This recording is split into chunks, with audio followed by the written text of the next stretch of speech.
Hello, welcome back to another video. Just if you weren't able to guess from the title or from what I'm wearing, today we're going to talk all about the versatility of crochet granny squares. I'm always so shocked when people say that they hate granny squares because I love them for so many reasons. First of all, they're great for using up any type of scrap yarn you have laying around, and they're usually really quick to complete, so automatically whatever project you're making with them are also really easy to complete. They're really great to make on the go, or if you're sort of in between projects at the moment, because they're so small, you can just put a small amount of yarn in your bag and you can crack on and make a couple granny squares on your way to work or on the bus, on the plane, on the train. I don't know where you're going. There's also an infinite amount of colorways and aesthetics you can achieve with this. The possibilities are endless with granny squares. And then really the biggest one for me is the massive serotonin boost you get from it, because they're so quick to make. There's often a type of color change involved. Working with the colors and completing something so quickly just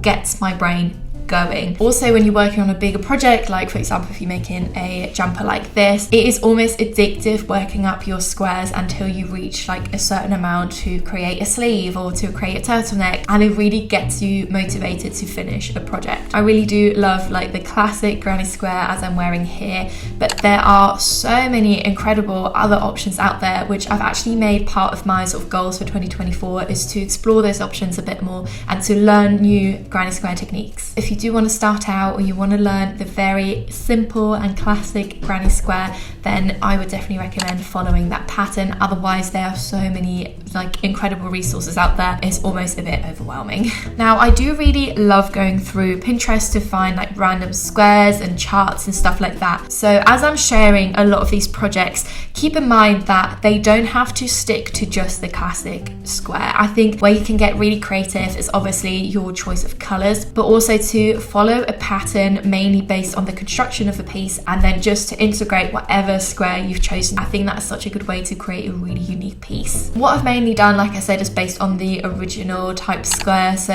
obviously this jumper is like my my everything. I've made another one of those in different colors. I've also made a black and white version with like a knitted neckline. I've attempted a balaclava. It looked absolutely horrendous on me. That's not the balaclava's fault, it's just my head's really round, so it doesn't really work for me. I have also made a blanket with this like flower granny square, which was huge for such a long time. I sold it for £95. I'd rather not talk about that.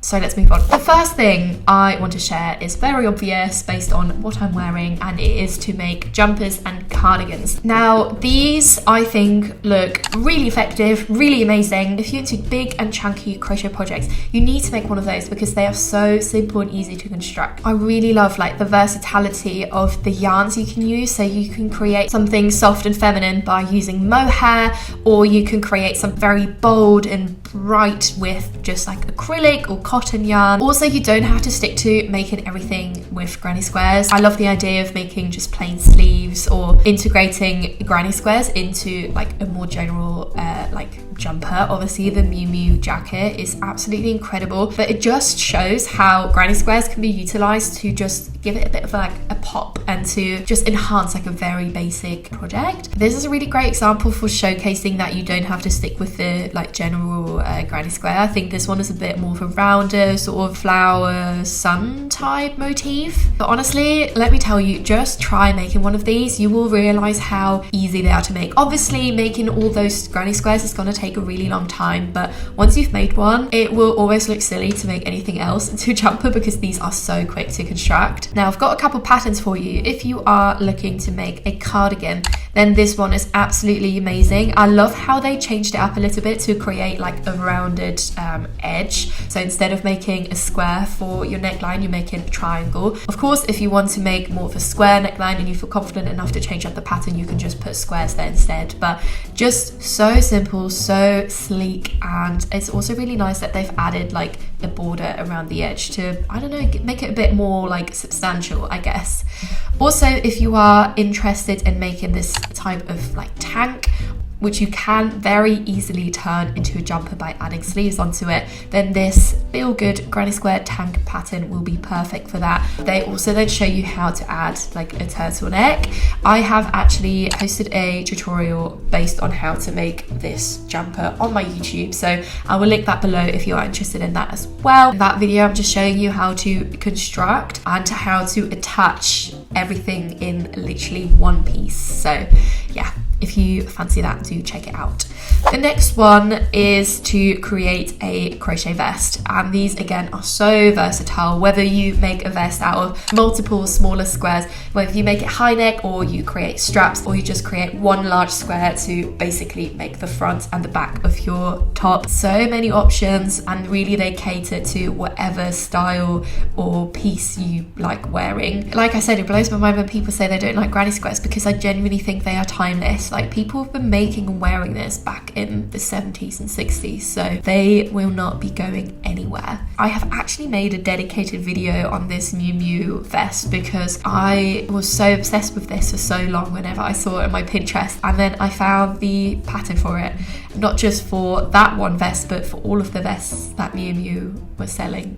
But if you want to hear about the tea on that, then do check out that video as well. I'm kind of going a bit more in depth into all the different patterns that I found to recreate the Miu Miu top, but the one I wanted to share with you is just this one. So you can create like nice straps. You can also make it as cropped or as long as you want, depending on how much of a border you add at the bottom. And if you like that overall design but you're not too sure on that specific one, then this one is also so cute. I love how it's utilizing granny stitches around the granny squares, so it's kind of tying it in, but it's also helping you work up the top much quicker. I think the nice thing with the vest, as with all vests, is that you can just wear it on top of t-shirts and dresses to give it a bit more texture and give it that like vintagey feel. This then also makes us move into dresses, because like with the vest, I was absolutely obsessed with this Miu Miu dress, which is essentially just based on the free patterns on Yarnspiration. So all they did for the dress is just extend it down, so the granny squares kind of work as like the main feature, but the actual construction of the dress is more functional than, you know, the sort of gappy granny squares.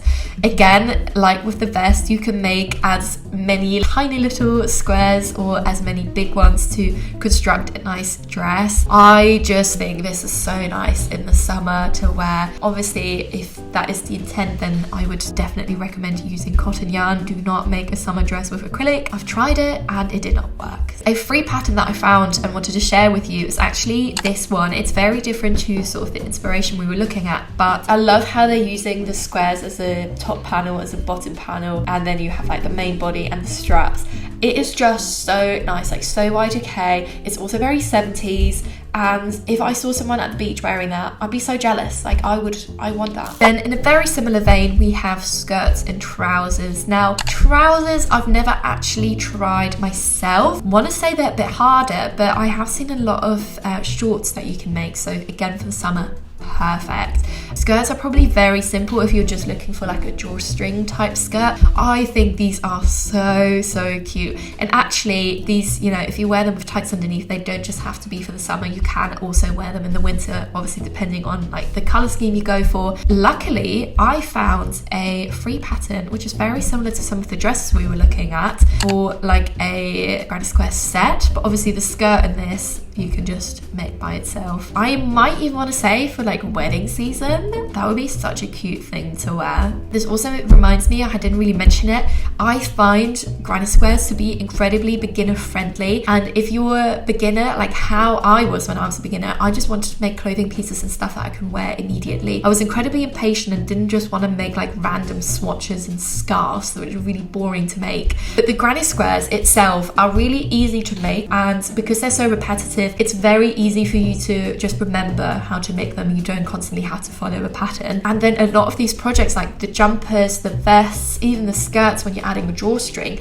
they're just rectangles. So all you're doing is attaching the squares and you have a piece that you can wear. So underrated as a beginner project. I never see like granny squares advertised or show as beginner projects, because I think they really are. They are perfect. Then of course we have hats. Now again, never actually made a granny square hat, but there are so many options. You can make a bucket hat, or you can make like a bonnet type hat. I also love this vintage design. I was really trying to find a pattern for you guys to recreate this, but maybe if you're more of an intermediate crocheter, then I think this would be really easy to recreate. I'm very tempted to recreate it. I know I'd never wear it, but I think it's very cute. So that's a nice bit of inspo there for you. A couple patterns that I wanted to share with you is, first of all, this bucket hat. I have never been into bucket hats before, but actually I feel like this might be something I want to try and get into this summer. I think this design is really cute. I love that it's more of like a round, almost like top hat rather than like a bucket hat. I really love the color way that they went for. I'm obsessed with like the blue, red and white combo at the moment. Definitely want to make something with that in the future. I have then also found this pattern for a bonnet. It is meant for a baby, but obviously you can extend a project and make it bigger just by adding more rows onto the granny square. So you can easily follow this pattern and just make more rows, because otherwise it won't fit your head. Unless you have a baby, then this would be perfect. Briefly mentioned this earlier, an amazing thing to make with granny squares is balaclavas. I'm so tempted to give this another go. When I made mine, I think I made it too small and it was a bit too snug, but I'd recently seen a lot more of the like proper big snoods and like almost like more like a hood. I think that would be a really fun project to make and maybe something I might look into. I think what I love about these is that they are incredibly functional, but they are so great to showcase like your personality, whether you went for a black and white look, or you created like a mohair pastel-y vibe, or you went for a vibrant cotton type of balaclava. It just showcases so much of who you are as a person. There's a really simple free pattern that you can follow, and you can, I think, very easily construct and assemble these yourself without needing instructions. Now, one pattern I was very excited about is this balaclava hood scarf mix, which I am so tempted to make. I know I say this about a lot of projects that I share with you. I just love the functionality of it, and it's so straightforward. Like the hood itself is made out of 2 granny squares, and then the scarf is made out of 2 little granny squares, which actually work as a little pocket, which is very cute. And then just working the granny stitches up. I think they're also like crocheting around it. I don't know, have a look at the pattern if you are interested. You know what I mean with beginner friendly projects, like this is 100% one of them. The next thing you can make, again very beginner friendly, is gloves or fingerless mittens. These are so cute, and you are genuinely just making 2 tiny little granny squares, and you're crocheting the top and the bottom and a little bit around the thumb, and you have got yourself a glove. All the different colorways are so fun, and they're just really functional. I actually made a tutorial on this as part of my gift series last year in November, so if you are looking to make some fingerless gloves, definitely check out that tutorial. Now, another very functional one for which I think you can really utilize all the different types of granny squares that are out there is a scarf. I remember when I first got back into crocheting, I was eyeing up this flower scarf for ages, and then I just ended up making the blanket instead. And the nice thing with this is, if you're like me and you love a long and a chunky scarf, then granny square scarves are perfect because you're able to work them up so much quicker. If you're just crocheting or knitting a chunky scarf, look, it's going to take you a long time. I've tried it, I finished it about a year later after actually starting the project, and I would not recommend it. Instead, I would recommend making a granny square scarf. They sell this really nice one in Damson Madder, but honestly, if you know how to crochet, you can just make this one yourself very easily. And I also love this one, which is so chunky, and you can see how they are mixing and matching different types of granny squares together to really create that like ultimate texture and fun. You also don't have to go super chunky if you prefer a thinner scarf. All you have to do is make smaller squares. It is really as simple as that. Again, as part of my gift series, I shared how to make one of those scarves. I made a really chunky black and white scarf, which I am just obsessed with.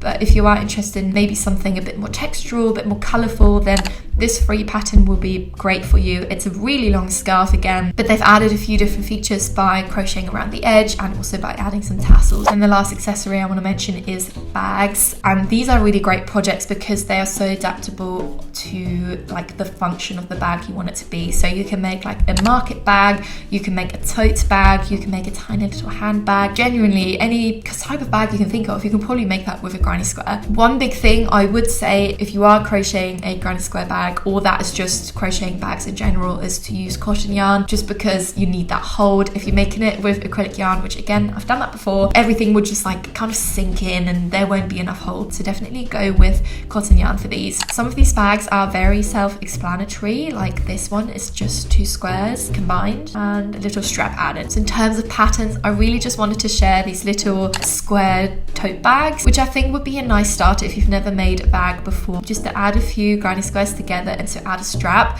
Once you're able to do that, you can make larger ones. You can make them more 3D by adding a row of granny squares around, so they have a bit more like thickness rather than being flat. But also, when I said that granny squares are great for using up scrap yarn, then the bags are perfect for that, because they almost don't have to be so harmonious or perfectly matched. You know, if you have a bunch of scrap yarn and you make a load of different granny squares, they're gonna look great if you add them together in a little tote bag. Then I have previously mentioned this, but another great thing to make, which is almost very obvious, is blankets and pillows. Blankets, I'm speaking from personal experience here, they take ages. So if you're impatient, then maybe this isn't the one to go for, but instead you can make a pillowcase, which I have done before, and honestly I love seeing it on my sofa every single day. Again, they can be made in such different ways. You can just make 2 massive squares and sew them together and you have a pillowcase, or you can add different types of sizes, make a patchwork type of pillow, or you can just make the same as you would make for a bag, where you add the same amount of squares together. You can obviously experiment with different types of colours and different types of squares, but again, when I said about granny squares being quite timeless, like you look at this photo and just that vintage feel was amazing. You know, I've been to so many houses where people have a granny square blanket and it's just so essential to a cozy home. And the very last thing I wanted to share with you is very niche. It doesn't even apply to me, but I just had to share it, and it is to make